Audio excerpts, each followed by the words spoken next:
morning, class. Good morning to everybody. So this is FON 4. We are supposed to at least be here with Mr. Samson S. Mona. Unfortunately, he is not around, so I'm here to cover up the lecture. So we are taking you through Unit 3. That is FON 4 Unit 3. That is our own part. Unit 3. And Unit 3 is talking about know how to provide total comfort to client or patient and their relatives in grief or dying periods. Meaning the unit will be discussing about the stages of dying, e.g. like Kubler-Ross's stages of dying, that is. Then total care of the very ill and dying patient. We also going to discuss on total care of the very ill and dying patient. Then we are also going to discuss on the procedure of last office and certification of deaths. Last office, when patient die in the hospital, there are some certain procedures that we have to carry out. That procedures we are going to do to a dying patient is called last office.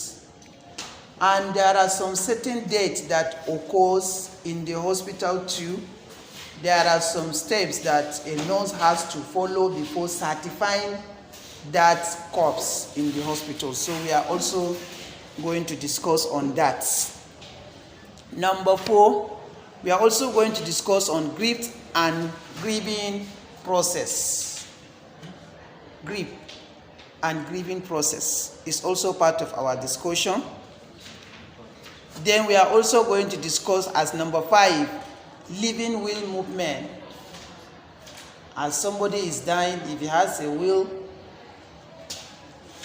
so that living will movement is also part of topic that we are going to discuss here. And also as number 6, pay attention, please. As number 6, we are also going to discuss the role of the nurse in the provision of comfort to dying patient. Assuming you are having a very ill patient who has entered a stages of death, as he entered that stage of death, from stage 1 to the final stage, which is the death, there are some certain procedures that a nurse will carry out to help that patient to have or to die peacefully. So Kunga, when you can recall one of your definition of nursing by Virginia Anderson, he said nurses used to take care of patients even if you are at the dying stage.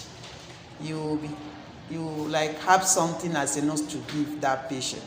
So that role as a nurse that you are going to render to that particular patient is also something we are going to discuss for you to provide a comfort to that dying patient. What are our specific objectives for this Unit 3? We have some specific objectives that everyone has to know. 1, as a nurse who went through this Unit 3 in class, who acquired all the knowledge of what? Of giving a total comfort to a client or patient and relative in grief or dying patient, you are expected to manage a to know how to manage a critical ill patient. You are at this stage as you are level in school to start knowing how to manage a very critical ill patient. Assuming kaga patient a cikin asibiti that is highly ill, very severe stage, how do you manage that particular patient?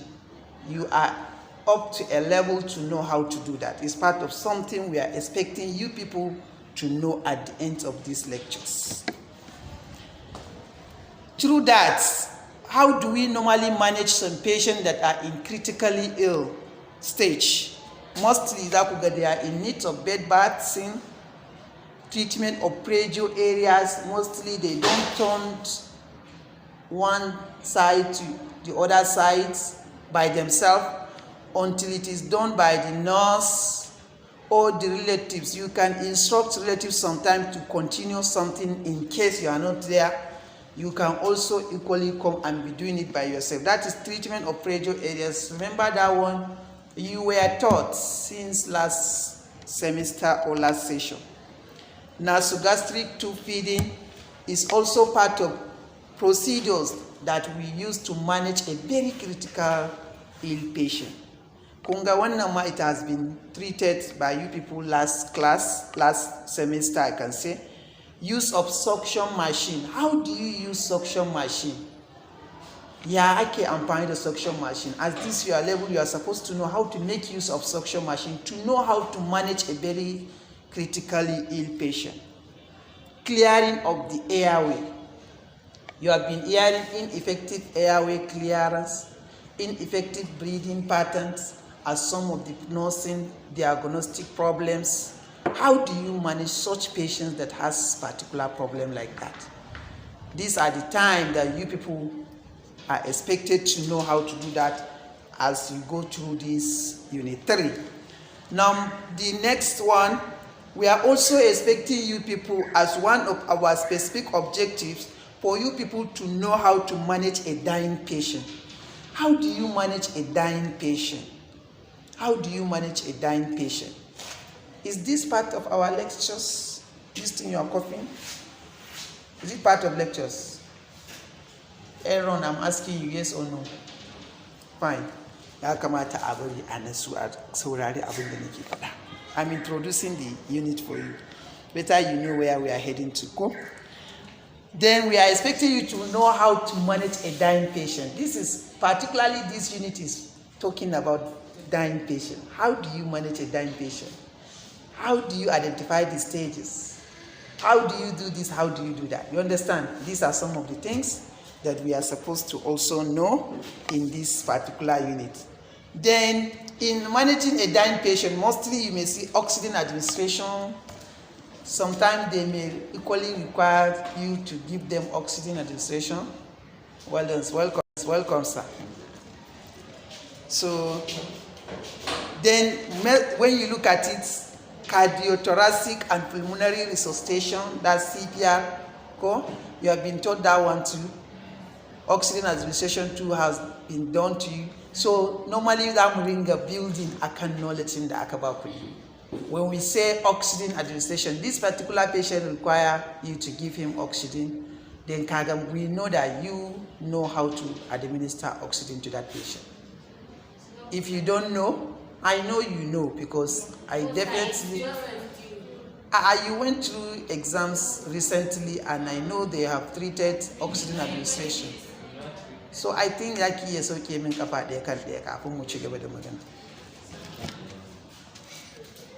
these are some of the things. See, at this your level, how about your Nightingale, please?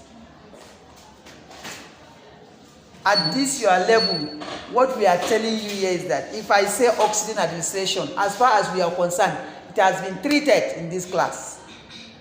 And I am a witness as a clinical instructor. I definitely know a lot has been done in the words to teach you what we refer to as. Anyway, that is what I'm just saying. I know that, and it's part of the scope area of your exams, recent practical exams. So now the introduction, going to also know what is lost and grief, grieving and mourning. Are we together? Then from there we can also equally discuss about the types of loss sources of loss. We can equally talk about types of grief. These are so many things that we are going to start discussing today as our part of the introduction. As we all know that in our introduction to this unit 3, as we said, our major concern is to know how to provide comfort to clients or patient and their relatives in grief, stroke dying patient. As we all know, everyone in this world, not even in Gombe alone or Nigeria, used to experience loss. Am I right? Is there anyone, at least at this your stage, that has never experienced loss? Somebody, relatives, you have lost one of your relatives, father or mother, friends or loved one. Is there anyone? Kunga, we have tested something about what we are about to start discussing. Grieving and deaths at some time, maybe during his or her life, is something that it has been happening to every one of us. People may suffer the loss of valued relationship through life changes, such as moving from one city to another, separation, divorce, or death of a parent, spouse, or friend. Mostly it has happened. Sometimes maybe you are in good relationship with one of your friends. Sai ka ji kawai an ɗage shi an mai da shi Lagos ko aiki ta mai da shi Lagos. Kaga ya tafi ya barka kenan. So wannan loss din, how do you feel? What happens to you? That thing that used to happen to you is what we refer to as what? Grief. Or what? Or grieving. You understand? So that sense of intense that you feel, emotional intense that you felt into your heart because of what? Losing one or two of your friends, or maybe you have been divorced by your husband, or something like you lost one of your parents, one of your friends, cousins, anyone, very close person, loves one in class. You may see our colleagues, somebody, professional colleagues, our classmates, schoolmates, all these kinds of things. It's something we normally experience, and it's used to make us to suffer from losing that valued relationship. People may grieve changing life role as they watch grown children leave home, or they retire from their lifelong work. Some people used to do that when sometimes things like that happen. Maybe their children left home or something, somebody retired from work, za ku ga muna da aka ji kuna jin bakin ciki, wani ya yi retire. You understand? By then, you young nurses, as you are coming up, by then we are coming to retire. As we come to retire, and say ku ringa jin takaici. You understand? Bakin ciki, kuna ta jin bakin ciki, wani zai tafi. Haka muka yi ta yi wa wasu wanda suka yi taking namu true. So haka abin yake, you understand? So it's something that happens to us in life. So the loss of valued materials, some people used to lose valuable materials, valuable objects. Through what? Through thief. Barawo ya sace ma wani abu mai muhimmanci. You understand? Zaka zo ka shiga bakin ciki. Do you understand? That is something we are trying to explain here. And you people have to also understand, you may encounter a lot of patients that are suffering from such things we are discussing here. Some natural disaster, you understand? Some things like earthquake, you understand? A lot of things are all these called natural disasters. Definitely this one can evoke feelings of grief and loss. Because of that, you may feel you lost something, and you must show it up. Definitely it must appear, whether internally or externally, emotionally or the way it must show. This is what we refer to as grief and loss. When people's lives are affected by civil or national strife, they may what? They may grieve the loss of valued ideas such as safety, freedom, or democracy. Looking at that, when we talk about strife, something that conflicts, you understand, unpleasant stage. Like in this country, this is something exactly what is happening to this sentence I'm almost reading here. As you can see, the country is almost unstable in all aspects of life. You understand? You don't have freedom to move everywhere you want in the country. And look at one common example of people, students, university students, what they are suffering from because an ɗauke su daga makaranta an ajiye su a gida suna so ko ba kwa so da yawansu suna cikin bakin cikin wannan abin da yake faruwa. This is wani zaka iya ganin sa a asibiti, came to hospital because of this problem. Let me tell you, very common. Wani ya shiga damuwa because of all these kinds of things. Somebody doesn't have anything doing. The next thing for him to be thinking is to think how to steal people's properties, how to do this, how to do that. Kaga is leading them to another problem. These are something that we are introducing to you as a word, as this your level, to know how to manage such cases when you encounter these kinds of problems in the hospital. Especially in the clinical setting, the nurse encounter, clients who may be experiencing grief related to what? To declining health. Somebody may just fall sick because he lost a loved one. Ba wani abu bane in ka bi history taking din sai ka samu ai because of babansa ne ya rasu, kuma da shi da babansa a yaran babansa ma haka suke. You understand? Because he lost the father, sai kaga ya shiga wani stage. Or because father lost one good child in his children, sai kaga ya shiga wani problem. So you may encounter such kinds of patients that are having grief because of related declining health of that. Then loss of body part, maybe somebody had an accident, sai kaga wani kafa ya fita, yatsa ta fita, a hannu ya fita, ido ya ji ya lankwashe, kunne ya yi haka, something like that. You may have just such particular patients that just because they lost one of their body parts, sai kaga sun zama wani iri, sun zama disturbed. From there, grief ya shiga. From there, they will fall sick because of that grief, because of that loss of body parts. Did you understand? That is something we want you to know. As a nurse, as you go through this unit, you will be able to understand that knowing such kinds of griefs that are happening to people will enable you to go deep in what? In establishing rapport between you and patients to know what is their real problem. You will be with a patient for more than a week. Wallahi, it's a shameful thing as a nurse if you cannot tell the cause of his problem more than 80% of based on how you interacted with the patients. Can't you see a lot of patients are dying because of our negligence? Can't you see a lot of patients are dying because we are not doing our role in the hospital? So please, as a modern nurses, let us learn how to change those kinds of attitude of nurses in the hospital. In the clinical area, we are expected to do a lot of things. Amma in kaje asibiti, chua kana zoni a nursing station. Kun sha magani, mun sha magani. Kun yi kaza, sai ka da nursing station, sai ka zauna.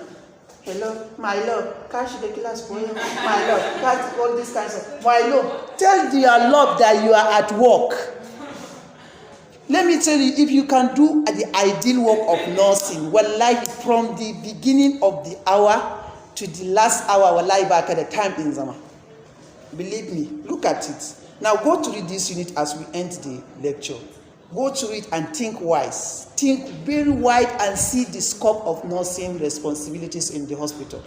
Can't you see there are a lot of patients, they can't just go ahead and tell you the instant cause of their problem. Sai ka interacting da shi za ka gano cewa wallahi wata wayansa ne mai tsada da babansa ya saya masa 500 ta ɓata, ko kuma aka sace ta jiya. Number one yana tunanin all the phone numbers that are inside. Number one yana tunanin chatting. Number two yana tunanin all these kinds. I used to remember something that happened to me on my way coming. Took all this travel in the night at Uganda and come back. Wallahi dukkanin information ina na cikin laptop ina.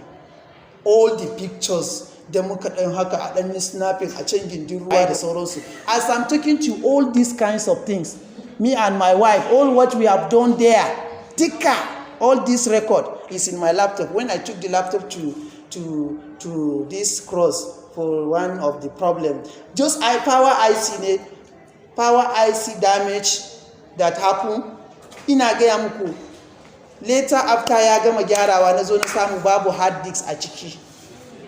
Ba ta yaya za ka canja mun hard disk a computer ba zan gane ba. He changed my hard disk. Meaning duka komai nawa ya canja, ya tafi kenan. In fact, I have to, wannan grips in the nation, I have to take them to civil defense. Did you understand? Did you see what we are saying? So you see, I lost a lot of my things. Kunga, this is what we refer to as grip because of what? Loss of objects. Wallahi, I can equally fall sick because of that, because in tinawa. In abubuwan da ke ciki littattafai da na tanada because of future reference like this. Sometimes a lot of things, if not because I save a lot of books on my Google Drive, da wannan littattafan duka ma da na rasa. See, this is what we are referring to here. And as a nurse, you have to know how to manage such kinds of patients. There are some patients that will be in the hospital for terminal illness. You understand? They are at their terminal illness. They definitely know. They have given up. Kawai zan mutu ne kawai, likita kar ma ku sha wahala. A lot of responsibilities as a nurse you can carry out there to at least, calm him, let him die peacefully, even if he is dying. This is what we are trying to teach you in this unit. Then the nurse may also work with clients in community setting who are grieving losses related to personal crisis, e.g. kaman divorce, kaman separation, somebody separated with his something loved one or kuma friend, all these kinds of financial loss.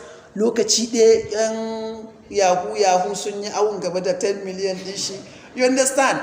That's financial loss. Before you know, wallahi, he will be confused. Some used to even be psychotic.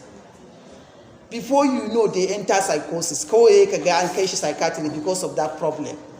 These are so many things we are telling you people that you should be observable, you should be sharp enough and smart enough to establish rapport between you and patients to know exactly what leads him to bed. Ba wai shashin shi nake zuwa mu yi a asibiti ba, amma kullum magana ɗaya ake ta yi muku a asibiti, which is very, very wrong. We are expecting you people to go there and change the system. Amma it's an unfortunate thing if I'm in the hospital right now, looking at those staff, modern staff that are inside the ward, that are taking care of the ward, in kalle su naga cewa, some of them we are the one that taught them. As we are modern nurses, they are equally modern nurses. We are expecting their all these colonial nurses da muke ta gani su cipa-cipan nan su caccanje wasu abubuwan da yanzu tun da an modernizing rayuwa, and sai kaga suna the same abu where and then wata in ta zuna from the beginning of the duty har ƙarshe ba za ta tashi ba. In fact, in akwai student ma sai a ringa aikan ku. So it's very, very wrong for us to know, at least when you find yourself in the community, is where you will practice this knowledge I'm teaching you now. As you go for community experience, try it. Interact with the people in the community that you will be meeting there. You will see a lot of patients in front of you, or maybe when you go for outreach, you will see a lot of people, a lot of women, especially women that are suffering from what? From marriage. Marital life are giving them headache. A lot of women are what? Are almost in grief because they lost their husband, loved ones. I met somebody yesterday. I'm nursing somebody somewhere yesterday. Like, they called me, at least, Colonel, he was like, yeah, he lost his wife some time ago. Rayuwansa sai zama wani iri haka din nan. He was this, even though he got married recently, like interval of 2 weeks between me and him, at least there he got married. So kunga, at least there he may recover, but actually it's taking him time to do that because of that loved one he lost. Yana cikin damuwa, yana cikin bakin ciki. Sometimes that woman, if she can do something rubbish haka din nan, sai ce, kai Allah sarki su Maman Mubarak. Da Maman Mubarak tana nan da still ka gane, still zaka ga wannan loss thing, it will be what? Showing up to him. Therefore, it is important for the nurse to understand the significance of loss. That is one of the main things I want you to know. We must understand the significance of loss and develop the ability to assist clients as they walk through the grieving process. As somebody start walking through grieving process, it's very, very important as a nurse to understand the significance of this loss that happened to that person. So that ka san me za ka mishi ka taimake shi. The most important thing shine sanin ake what is the problem. In everything we do in nursing, they used to teach you identify the problem first. If you don't know the problem, you may never know where to even start helping that patient. So please, it's very, very important for us to know how to do that. Nurse may interact with dying clients too. We normally interact with dying clients and their families and or caregivers in a variety of settings, from a fetal demise, that's death of an unborn child, to the adolescent victim of an accident, to the older client who finally succumbed to a chronic illness. As a nurse, when you have a dying patient, responsibility as a nurse to relate, to interact with him closely kafin ya mutu. Gashi nan fa ka san zai mutu. You don't have any option because it's inevitable for you to stop death. But what do you do as a nurse? At least to provide comfort to that patient while dying. Amma yau an wayi gari, when somebody is dying, in dai ba wani oxygen administration ne yake bukata ba, ko yana bukatan wani resuscitation ba, sai kaga kawai har patient ya mutu da minti 30 kafin nurse ya sani. Hey, imagine. Could you imagine? See, it is from you, it is from what? It is from this your attitude. I have seen some of your colleagues that we are trying to assist one patient in the ward, they were running. Ina yin procedures amma equally again, idan mana suna kan kofan fita ward din. Dawo sai ta dawo sa glove sannan muna yi da dan wannan din kuma sai in ga wata ma za ta dawo. We are like trying to help that patient out. Wallahi, when we went after evening night, as we came back in the morning, ana karanta report wallahi. God make it. Suna kallo ake pushing in wannan patient din ya mutu. The relatives din da komai sun biyo baya ana pushing. To ana karanta report, ana kammala kun san dai magana na da farko kenan da zan fara yi. You understand? See what happened. Assuming you have done your best. Wallahi, I wouldn't. No, I'm not trying to say assuming you have done your best, he will not die. No, assuming you have done your own parts. I wouldn't jana'izan. I wouldn't zaman makokin. Wallahi babu wanda za su ta hiransa sai ma'aikatan asibiti. You have done well. Wallahi sun yi kokari ka. Wallahi sun yi kaza. Likitan nan musamman ma ina wannan matar ta je ta yi kaza. Amma duk da haka dai Allah sai ya karɓi kayan shi.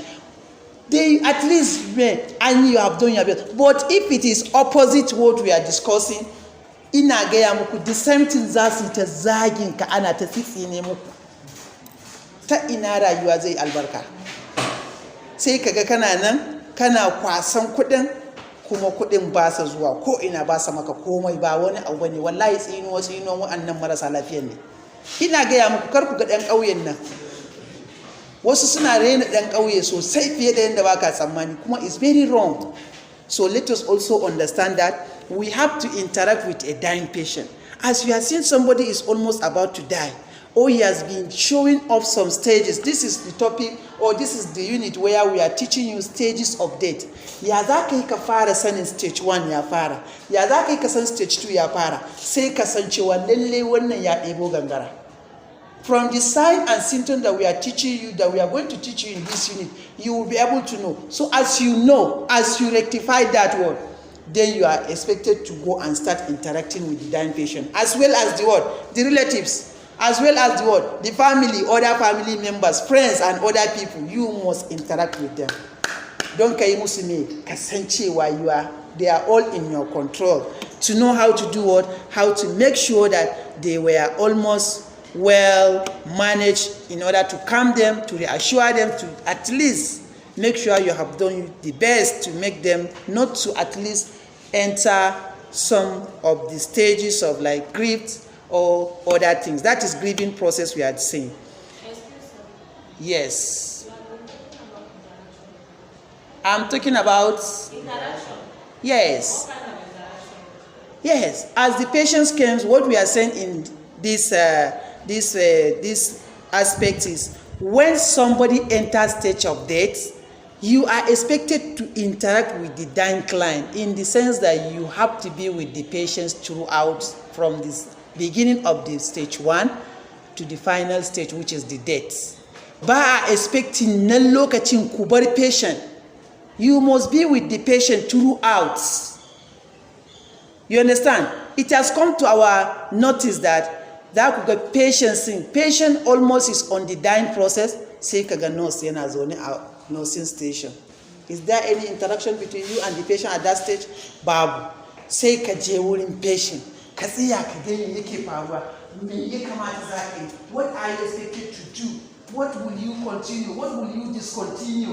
What you understand? There are a lot of things, especially maybe in a situation whereby there are some things that are happening that patient doesn't need. You have to discontinue and put something again. If it is suctioning, put suctioning. If it is what? If it is oxygen administration, find a way to start administering the oxygen to that patient. If it is resuscitation, start resuscitating the patient. If it is something you have to rush to write for them to buy, let them go and buy, because you know you are just trying to do your own part. Let the patient die peacefully.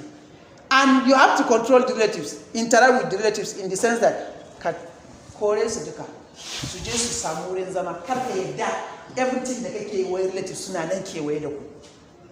That is the mistake you people are making.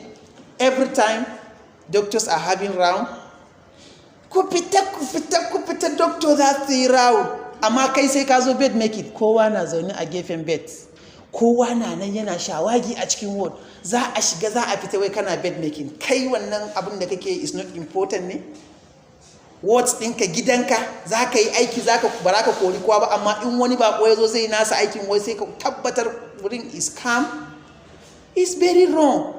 That's why you are expected to at least chase the relatives, give them seat, keep them in what, in reception or waiting room, all these kinds of things. Ko ka ce su jira a waje. Hello, Deborah ko Elizabeth? Which one?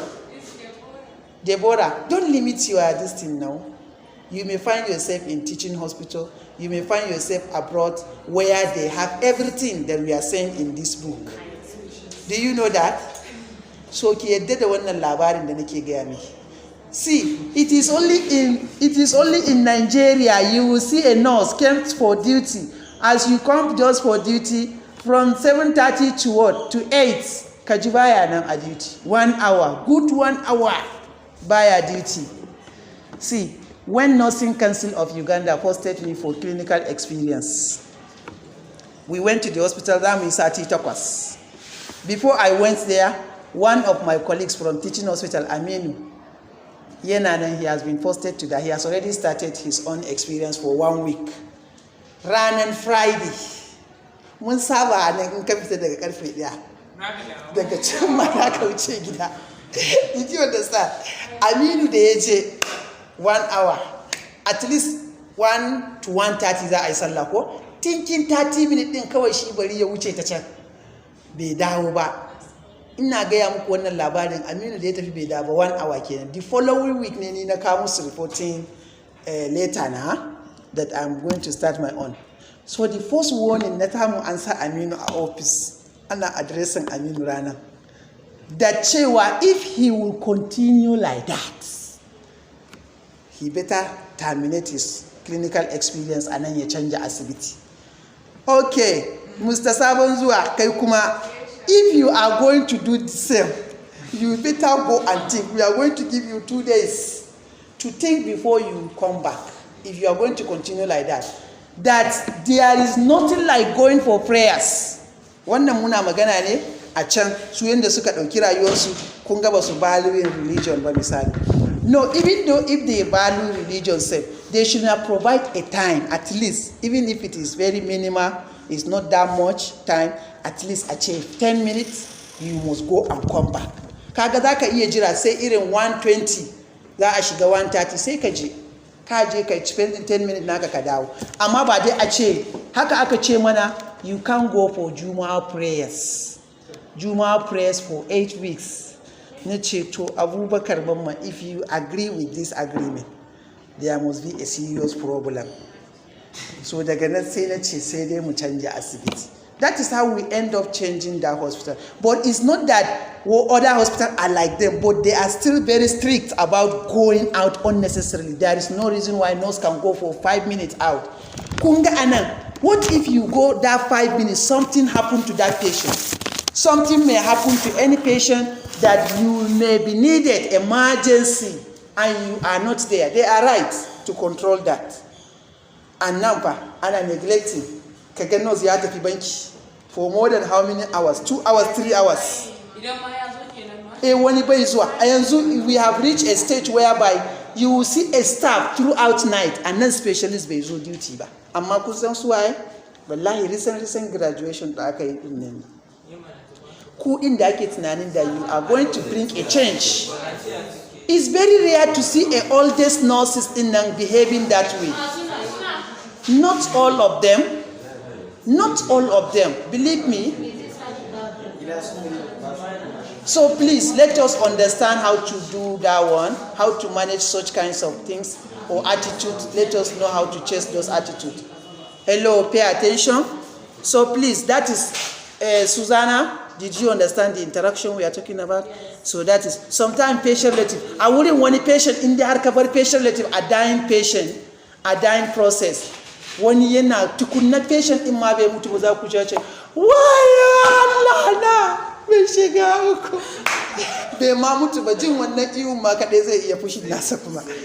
But so you have to control the families too. As a nurse, you must be at least in control with the families. So hello. So another thing we also have to understand in this introduction is for you as a nurse to know how to recognize various influences on the dying process. Come on, Irin, what are the influence of that dying process? Is it legal? Is it something ethical? Is it something spiritual? Is it biological? Is it psychological? You must also understand how to identify such kinds of things. And be prepared to provide a sensitive skill and supportive care to all those affected parts or sides. Idan ka gano cewa is biologic, idan ka gano cewa is legal, ethical, anything that you almost identified as an influence of this dying process, as a nurse you must provide a supportive care. Dole ne ka provide supportive care a nan wurin. So wannan shine abin da ya kamata mu gane as our introduction of this unit 3. This is our introduction of unit 3. Now, what do we mean by loss? If we say loss, what is loss? Who can tell us what is loss? May loss. Somebody should try please to tell us what is loss all about. May loss. Stephen, what is loss? Yes?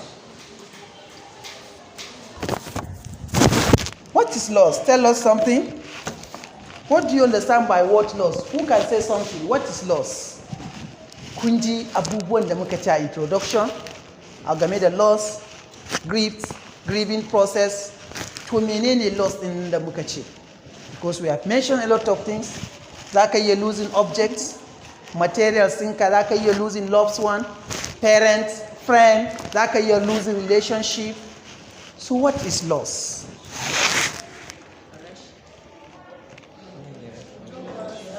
Yes? Who can say something? Try. Just what is that in your mind? Say it out. Menene loss?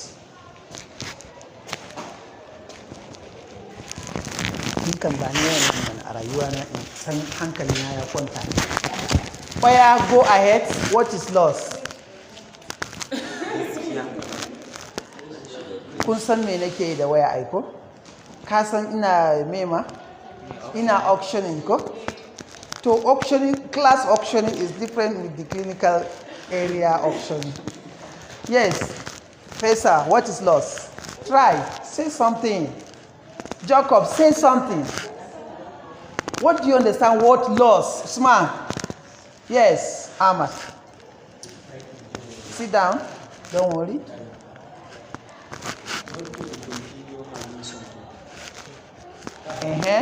Not to be continue having something. Yes, you have tried. Who again? Maria, you want to say something? Talk. So what we are trying to say, loss is an actual or potential what? Situation in which something that is valued, is changed or no longer available. Something that is valuable to you and is no longer available. Something important to your life is no longer available.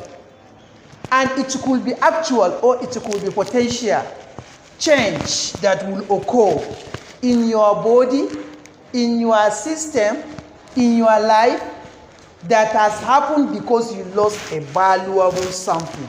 That valuable something could be what? Could be friend, could be parents, could be what? Objects. Kun gane? Abu ne wanda kana san shi a rayuwanka sai kuma ka rasa shi. Masoyi haka yayi accident dab da za ku yi aure ya faru da yawa. Wasu ranar da za a yi auren ka samu masoyin ya faɗi. All this kind of masoyiyar ta mutu, ta shiga wani rashin lafiya, wani abu ya faru. Parents, iyayenka suna nan kana tare da su suke ɗawainiyanka na komai na rayuwa sai ka ji babanka ya rasu. You know that kai da kanka what will come into your mind? Wa zai ci gaba da biya makaranta? Wa zai ci gaba da ciyar da mu? Wa zai ci gaba da rike sauran ƙannena? All these kinds of things have to ringo zuwa. You understand? Because you lost something.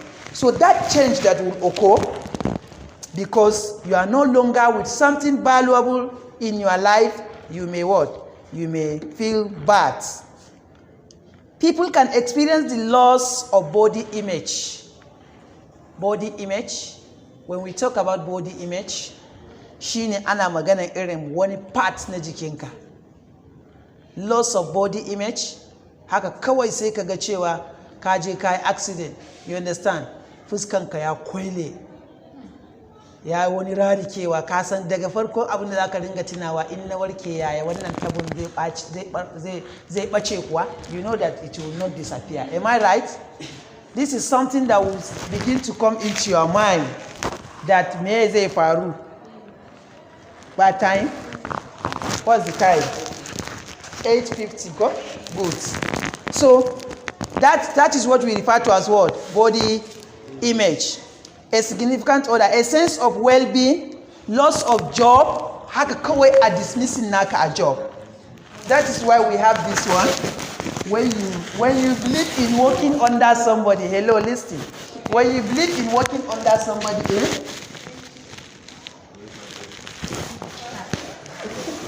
what is she trying to say? When you believe, hello, when you are to work under somebody, 3 errors must happen to you, 1 error must happen to you among these 3 errors. Don haka a wannan lokacin da ɗaya ɗin zai faru da kai shine za ka iya gane cewa you have lost something that can take you to grief or grieving process. Now, 1 is what? Retrenchment. You understand? You may decide to do what? Wannan retrench ko dismiss ko? Wannan ko you may decide to resign. The next one, which is inevitable, retirement. At least kun san before this one come, ka fara irin tunani abubuwa daman na san ai zai faru da ni. Amma wannan is intentional, wannan kuma wannan shi ba kai zaka tsara shi ba. Saboda when your boss decided to chase you away rana tsaka, sai an wata ta kai 20 ma, kana tunanin salaries this month you have planned, kamar irin some of those workers that before the salary they have collected things from shop. from somewhere business center sun kwashi komai salarin kawai na zuwa zai jerar wani na bi na 20,000 Mustapha na bi na 10,000 na karɓi 5,000 na mai ruwa za a bashi kudin wuta ma bashi na cewa manajan ya biya mun kafin nan. Before you know, retrenchment ko dismiss, ana koranka, tashin hankalin da zaka shiga ya fi duk wani abu da kake tunani, because that person must enter trouble that time. He will begin to think, ya zan yi na biya bashin da ke kaina, an kore shi, number one. Number two, ya yi ƙarshen rayuwar shi. All these kinds of things. You know, wani retrenchment din ma, wani dismissal din, when somebody want to employ you now, he must ask your previous work experience from the other organization. Wasu sai su requesting in for reports akan yaya wannan lafiya ne ya bar wurin ku yanzu yake son ya dawo wurin mu. To in akwai matsala a tafiyar sai kaga sun asalin ka haɗu da masu gaskiya, report din za su bayar yadda Allah ya yi report din haka za su tura shi. Did you understand? So you better understand something like that. You may encounter a patient that he's there because he lost his job. Kai baka sani ba. But it's your interaction with the patient that will show or that will determine what exactly caused or lead him to death. Shi ne muhimmanci abin da ake koya muku fa. An koya ma ka san me loss yanzu. Kana jin loss din nan kuma it is happening because of somebody lost his job, somebody lost his parent, somebody lost his loved one, somebody lost body image, somebody lost this and that. Kai yanzu as a nurse, ka san definitely wannan problem din nashi abin da ya leading nashi kenan to wannan matsalan da yake gaban ka yanzu. Ni mai zan masa as my own level tunda na san definitely an koya min ga yanda ya kamata ne. These are some of the points that you people have to be noticing in the lectures. Somebody may lose personal possession or beliefs, illness, you understand? Somebody will be hospitalized upon produce losses. Somebody will be hospitalized because he has lost something. Za ku ga wallahi wani haka kawai an ajiye shi a gado just because of gidansa ya kone kurmus babu abin da aka cire. You understand? A'a wani kawai business center sa ne ya kama da wuta. Kasuwarsu ta kama da wuta, wani sai kaga ya zo an yi hospitalizing nashi because of that. Kai ba za ka sani ba kai tsaye because za a ce maka kawai ya ba shi da lafiya ne. From the history, abunda zai fara ba da history akai rashin lafiyarsa, he will not say I am here because I lost my money. No, he will not say that. Wallahi likita ba na jin daɗi, hajijiya, ciwon kai, hawan jini na ne ya hau. To kai ka gane as a nurse an baraka da aiki. Interact with the patient to know exactly what leads him to what? To that illness. Shine aka ce nurse din. Nurse is a person that is what? Always with a patient, interacting with the patient, making some observation, interviewing the patient, doing everything. And we were even taught how to establish that rapport. Sannu, ka zo, yanzu daga zuwanka kaina a gado.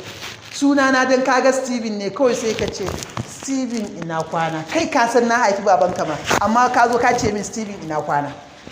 Ta akwai reni daga nan ina gaya ma daga rafo din nan ba rafon da zai sake faruwa a tsakaninka da wannan, because daga kallon da ya ma ba wata tambaya na secret da zai sake likin maka. Baba Audu ina kwana. Wai ke kallon labari na Baba Audu sanda na faɗa da na tuna na faɗi Baba Audu. So respect people. When you show that respect, wallahi labari ya fara. Kai amma baba kai kan naga kamar ma baka damu da ma kallon TV ba dai. You understand? Waye gaya maka? You understand? Ai ina da son kaza, ina da son kaza. Kaga discussion ya fara. Baba ko zan dan iya zama kusa da kai mu dan yi hira? Kaga hajiya ko zan iya zama? And you should like always know the kind hajiya you will be gisting. You understand? So that yanzu irin sabon aure din nan an ka dan yi ya kokarin ka dan injecting abin da ya dace, sai ta dan fara morning sickness din nan, sai yaga kuma ka je kullum ka yaro saffa yaro kullum ka ajiye kujera kana ta yi masa hira da mata. You understand? Wallahi da miji din dole ya suspect you. But what do? You can equally send a lady like please go with this. Go and see that patient. Please establish a because akwai something that we are suspecting. It's either akwai matsala, it's either akwai I have observed one. Be sharing the ideas with the other colleagues that is capable to do it without any problem. So that and there are some patients that can even say, ni wancan nake so yi min allura ba wannan ba damuwa. Please, patient, wannan patient ita ce kai ne take son ka mata allura. Kar ka jawo shi. Abin ya faru haka is because of how patient interacted with what? With that patient. How he socialized with the patient is what determines how the patient will like you or dislike you.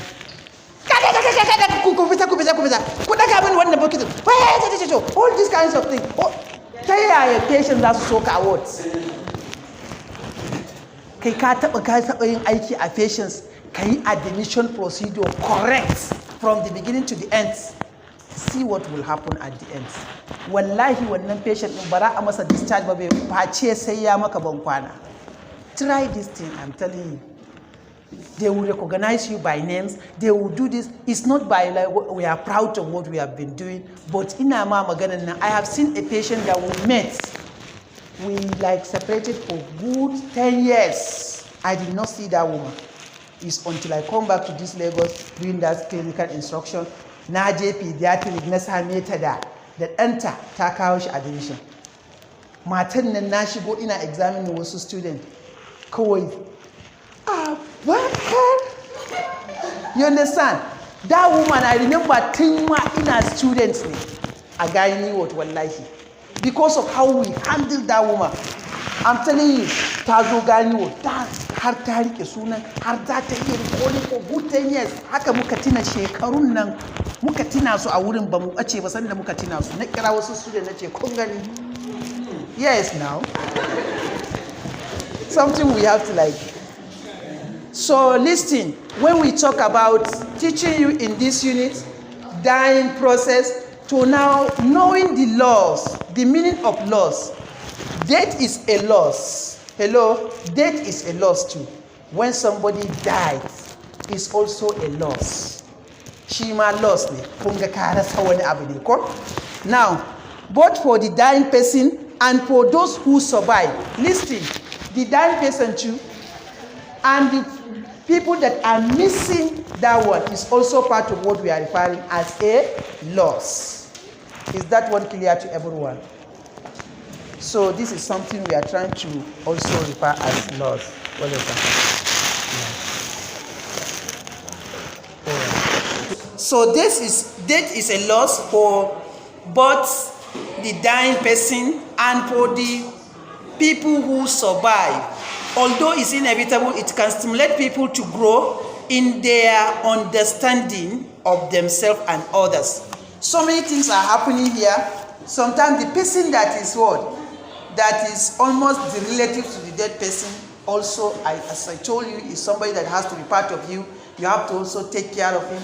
The way how did you inform him about the death matters. Even what and because of having this knowledge of grief and grieving process, you can be able to at least by like she can so it has to take some process before you inform somebody about the death. Even when you have to know how to do it. It's also done technical, you understand? Before you inform somebody. Now let us know what are these types of what? The types of loss. How many types of loss do we have? One, there are two types, general types of loss. We have actual loss. The second one, we have perceived loss. Hello, actual loss can be recognized by others. It is not you that will recognize it by yourself. Can be recognized by others. Perceived loss is experienced by one person but cannot be verified by others. Hello, actual loss can be recognized by others. Haka ko in na gani zan iya gane ba. But the one perceived loss, it can only be recognized by the person I once saw. You understand? Are you part of this class? Yeah, it's okay. Did you understand? So now looking at this, when we talk about psychological losses Hello? Psychological losses are often passive loss. Yana faruwa ne kai kaɗai ka shiga damuwa kana cikin wani yanayi because you do what? You lost something.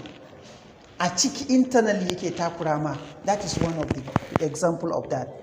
In that they are not directly verifiable. It's not everybody zai gane cewa Usman wani abu na damunka in dai baka faɗa ba. Did you understand? For example, a woman who leaves what? Who leaves her employment to care for her children at home may perceive a loss of independence and what? And freedom. But the freedom yanzu, that zama wani iri daman because of what? She just left her work to come down to home and take care of her children. From there, she will have what? Passive loss of independence and freedom. Kaga wannan ita kadai ta san wannan abun ta rasa shi kuma zai ta damunta kuma ba za ta faɗa ba don in na faɗa masa ma in na nuna mai gidan kuma me zai faru a daina guje za ta ci gaba da barin shi a cikinta saboda ita dai ta zo don ta kula da yaranta. At the end of the day sai ta zama da cewa ba ta da independence a nan da kuma za ta fita ta yi abin da take so ta je nan ta je can ta because tana amfani da wannan dama na wurin aiki din. So that one, so both losses can be what? Can be anticipatory. Akwai wani abu da ake cewa both actual and perceived loss can be anticipatory. Anticipatory loss is what? It's experienced before the loss actually occurs. Yes, it happens before the actual loss occurs. Yanzu a ce mutum zai mutu, ko? Na san zai mutu. To damuwan da bakin cikin ya riga da har ya shiga jikina na ji cewa lallai zai mutu. In ya mutu mai zai faru? Kaga damuwan da zai zama kamar yanda na ji abun instant death ba. Ban taba sanin zai rasu ba sai aka ce yanzu nan wani ya rasu. To kaga anticipatory loss is a word. It's just that feelings that you will have before the occurrence of the loss. That is what we. So both the actual and perceived can be anticipatory.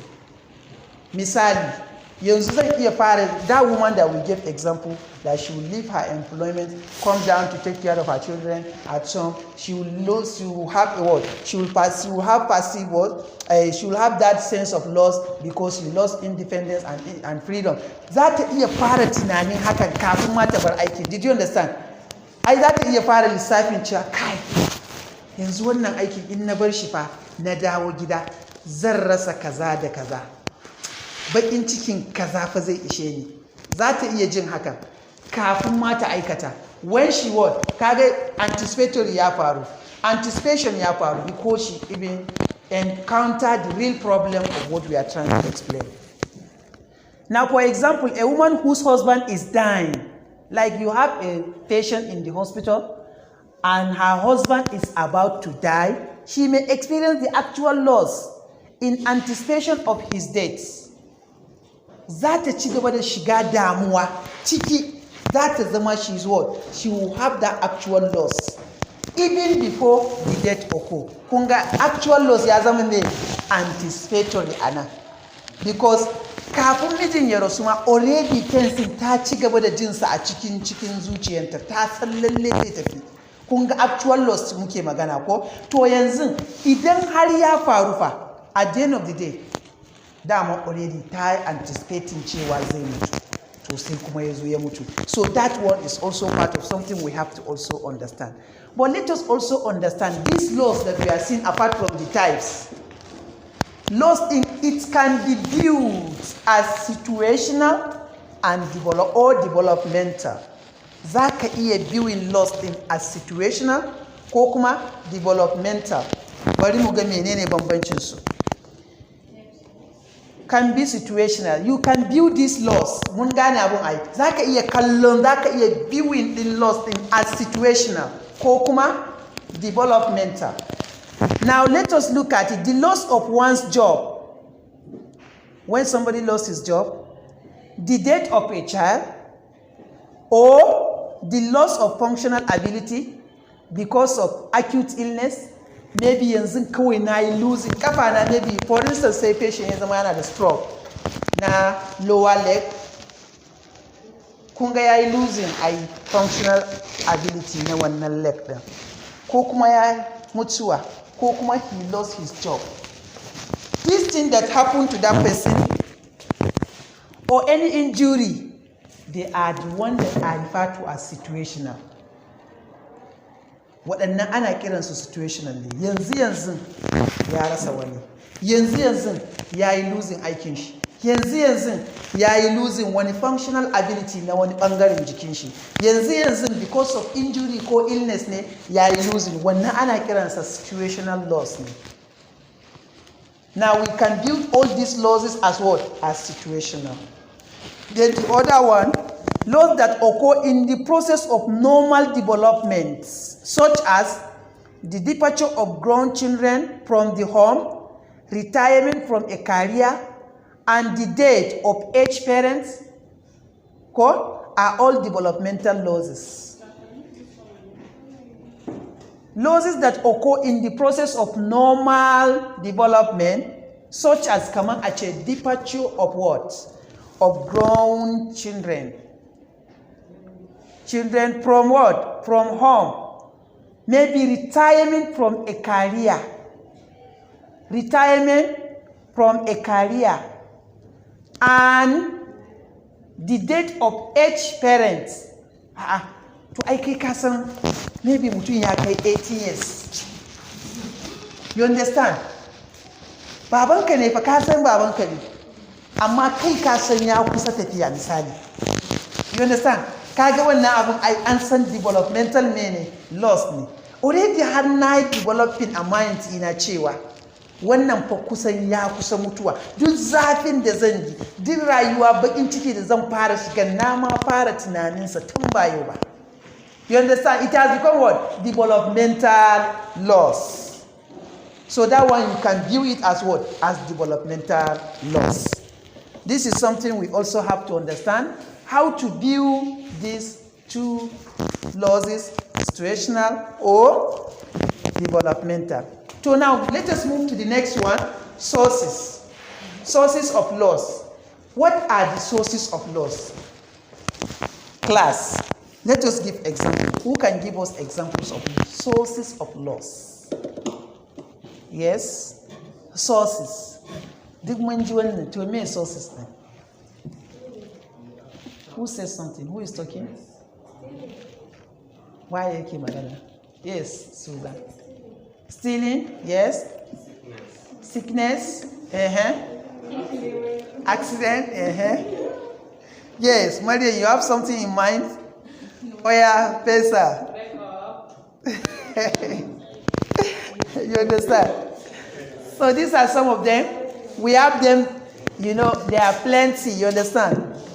There are some things that we have categorized them into what? Into these categories. Number A, loss of an aspect of oneself. Loss of an aspect of oneself.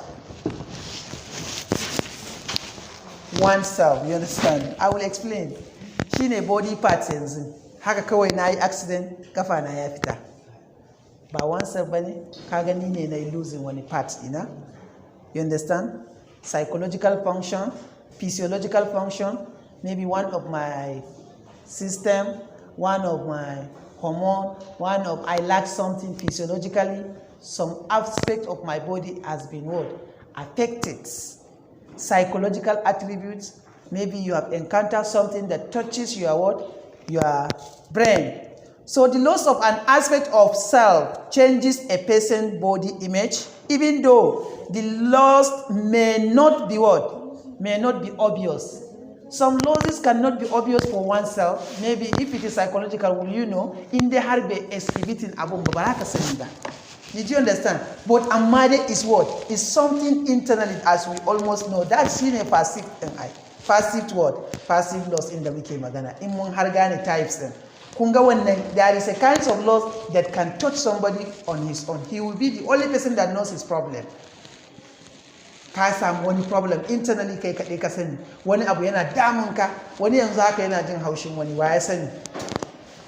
mana yanzu akwai yiwuwa a cikin kunan wani yana kallo na haka din nan yana harara na in ban kalli hararan da ya min ba dai shi kaɗai ya san me yasa ma yake harara kuma yanzu ma zan iya daga masu harara na. You understand? So something like that, we can equally look at it that way. Something, see, a face scared from a bones. Bones, a face, fiskanki, face. We are also explaining that one's aspect of what's loss. One's self aspect of loss. A face scared from a bones, that's bones, is generally obvious. You understand? When somebody is scared of bones, definitely you know that person is what? Is obviously clear that yana tsoron abu kaza. Zaka gani. You understand? In the heart is scared of bones. For instance, a loss of parts of the stomach or loss of ability to feel emotion. I think I better give you to snap so you go and be copying at home just to understand. Hello? Are we together? Please. Let me not be dictating because I'm not doing dictating lectures. Are you getting me? Understand first, then I will give you the note after. But if you can jot something important for you to at least go through, that one is. Loss of what? Loss of part of the stomach or loss of the ability to feel emotion may not be as obvious. Yanzu, idan har ga abu nan zai faru, ko kuma una ko wani ruwan zafi ko wani abu ko wuta ko wani abu zan ji tsoron abin da zai faru na una da zai min. If it will be like a cikin stomach ɗinka ne wani abu ya faru ko aka samu inability of something to go correct in your stomach, will I know? Is that one going to be obvious? It will not, but it's still part of what? Oneself loss. Mun gane? Yanzu haka wani yanzu a cikin ku maybe somebody has passed talk. The degree to which this loss affect the person largely depend on the integrity of the person's body image. I may be having abdominal pain. Za ku iya ganewa. Sai in ci gaba. Ga mai lura. Sai in ci gaba. You understand? Telling you that something is happening to me internally, but it will be obvious or not obvious when something. If it will be obvious when something shows on my face, I squeeze my face, facial expression, all these kinds that can indicate pain. Zaka iya ganewa. Something is happening to me, but internally, only that ban faɗa ba. So it will be what? Something that I have lost internally that will be oneself lost. During old age, changes occur in physical and mental capabilities. Za ku gan shi nan? Tsoho ne ya kai shekaru da dama, yanzu ba zai iya tunanin da kai kake yi ba. Mental capability na shi cannot go. Za ka iya a koya muku abu yanzu nan ka ɗauka shi sai an masa bayani sau 10 kafin ya fikin. Mental capabilities is what has been affected. So because of those changes, if you can remember what we have talked about developmental losses, kunga is something that occurs, time goes on, it will happen to that particular person. That one soon clarify it as a word, loss. Old age is the stage. You know aging, again, the self-image is vulnerable. When we talk about self-image, it's also vulnerable, it's at risk of anything, because old age is the stage in life when people may experience many losses of employment, usual activities, independence, losses of health, losses of friends and families. As you are old age, age mate ɗinka duka za su fara mutuwa. That mana wancan ya mutu. Shekarun mu ɗaya, na shekara ɗaya kawai na bashi. Kaga kana ta a wannan stage ɗin daman stage ne da ake abubuwa da dama. Zaka stage ne da za a tsaye da kai a ce ka tafi gida wai ka huta. Ka gaji a aiki. Kai ka gane cewa wallahi tallahi gwamnati akwai wani sirri da ya kamata ka yi tunani da kyau. 35 years plus you are 30 years now, Deborah. You are not up to 30 years? Okay, how old are you? That mana kariya yanzu, bari ku gani. 21. So 21 plus this 35 is what? 50 nawa? 56. To kin da kana kaiwa 56 sai gwamnati ta ce kai hakuri da Allah ka je gida ka huta. Ka gaji. ba za ka iya mana abin da yaran da za mu ƙara ɗauka 'yan 21 za su mana ba, kai ɗin ka je gida ka huta. Kaga loss of what? Employment. Ka yi retire dole. You must go back. Ko whether you like to work, whether you are retired or not tired, dole sai ka tafi. This is something that is happening to all ages. And other things, usual activities, za ku ga wasu abubuwan da zai yi abin da yake yi da ba. All these kinds of things has become a problem to all ages. Now this one is one self problem. Ni na sani retire. Ni na sani ga friends na, ga 'yan family na, ga aita mutuwa, zan yi ta rasa wannan because na sani ma layi na yana ta tafiya. You understand? All problem ne da za ka yi ta losing a cikin ka internally is also referred to as one self loss. Now there is the second category is what? Is external objects. External objects. Loss of external objects include of what? Loss of inanimate objects that have importance to the person, such as loss of money, ka rasa kuɗinka, you understand? Or the burning down of the family's house, you lost your house because of what? A fire outbreak, and what? And loss of animate objects, such as pets. Shine loss pet ko? Wannan? Ko? Me kenan? Something you love, ko? Something you like. Something important. When you lose something like that, kunga is animate, something that is live. You understand? When you lose that one, it's also something that provides love and companionship. So if you lose that one too, it's part of something that we lose as an external object. It's not something within you. Shi ba a jikin ka yake ba, amma wani abu ne mai muhimmanci a rayuwarka. Rana tsaka kawai sai ka ji ka rasa masoyinka. Ko kuma kana tare da abun sai kawai ta ce maka na daina son ka. How many people aka yi soyayya na nan tafiya normal sai ka ji ya ce ni I no longer love you. What is the reason? Sai a ce maka no reason, just like that. Allah sai na ce kina da aljani. Haka kawai ka ce ka daina suna haka kawai. See, it's something you need to understand. You will encounter a lot of people with that problems in the hospital. That is the importance of this knowledge. Another part, the second one is external object. We are done with that one. Something that you lost. External object, which include loss of inanimate object. Then the next one is familiar environment. You understand? Separation from an environment. Maybe ka saba da wuri, sai kawai tafiya ko transfer ko kuma change of life ko wani abu dai haka sai ya sa za ka bar wani environment din. You understand? Aaron na kwace wayan ma ban huta ba. Ina dai yawan jin kuna magana kai da Steven kana su kar yana disturbing ɗinka. Familiar from an environment, people who provide security and what results in sense of loss. Sometimes, you know, somebody would like environment in da zaka ji rana tsakas kawai sai ka ji an ɗage shi a wurin. Sai an saba da Malam Audu, ya saba da kowa, ana jin daɗin rayuwa da kai. Before you know sai ka ji kawai ya tafi.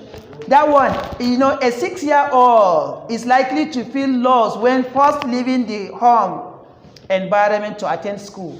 Za a kai ki boarding school, za a kai ki waye, za a kai ki nursing school, kin san cewa an baki hostel, za ki bar mamanki kina so kowa ki sai yayi sati 2 ko sati 3 kafin ki je ki ganta. Kin san akwai problem. Loss of what? Environment.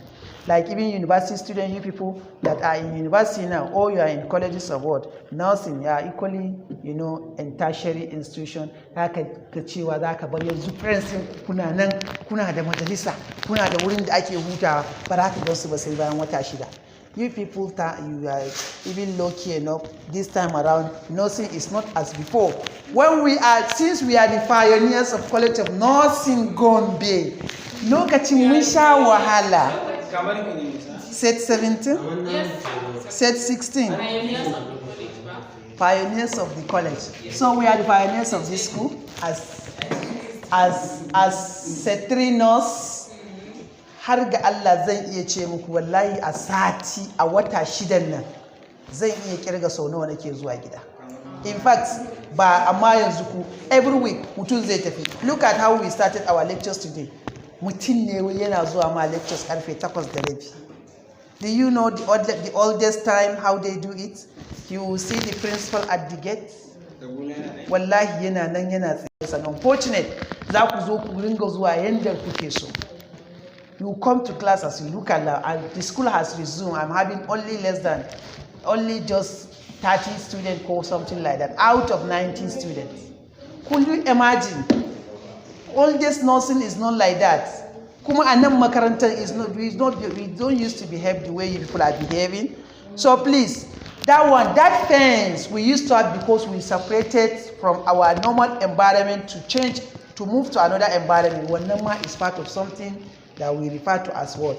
Loss, source of loss. Then the next one, which is number D, loves one.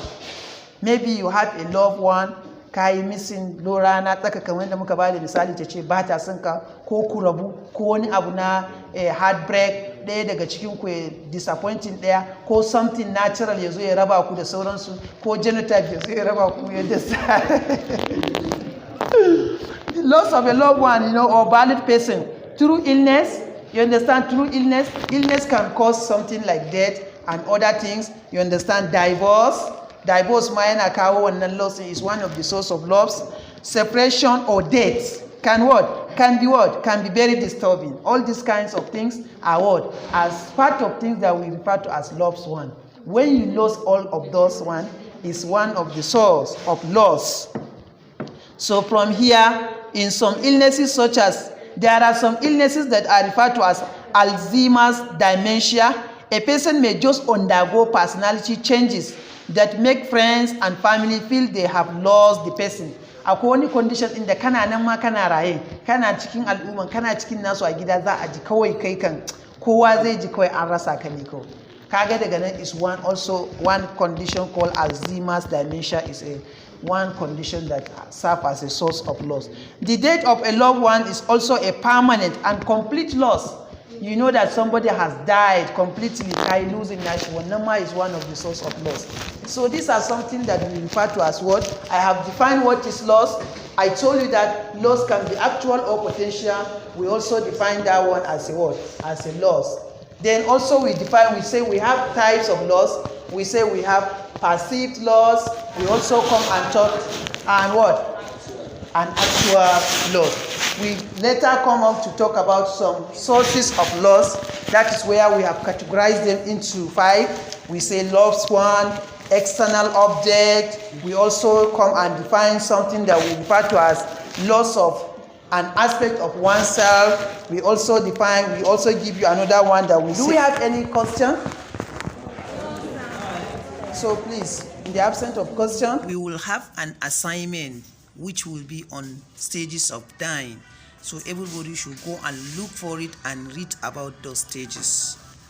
Okay? I hope it's clear. Thank you. I will forward this lecture to your group so that those that are not here, because I'm not going to repeat these lectures this year. But I have the record and I will forward it to the group. Duk wanda bai ji ba sai ka gaya mishi cewa su saurara su tsaya inda ake sai mu san yanda za mu ka gane. Also, everybody should be informed. We will not tolerate this late coming or unnecessary absenteeism. Next lecture, everybody must be here. Is that one okay and clear to everybody? Please tell your colleagues, tell all your friends that they must be here in our next lecture. Failure to do that, a punishment will be given to anyone who is absent. Please tell them. Thank you. Do you need kuna son snapping? So please, if you are done, I'm in the library, so aim to snap it.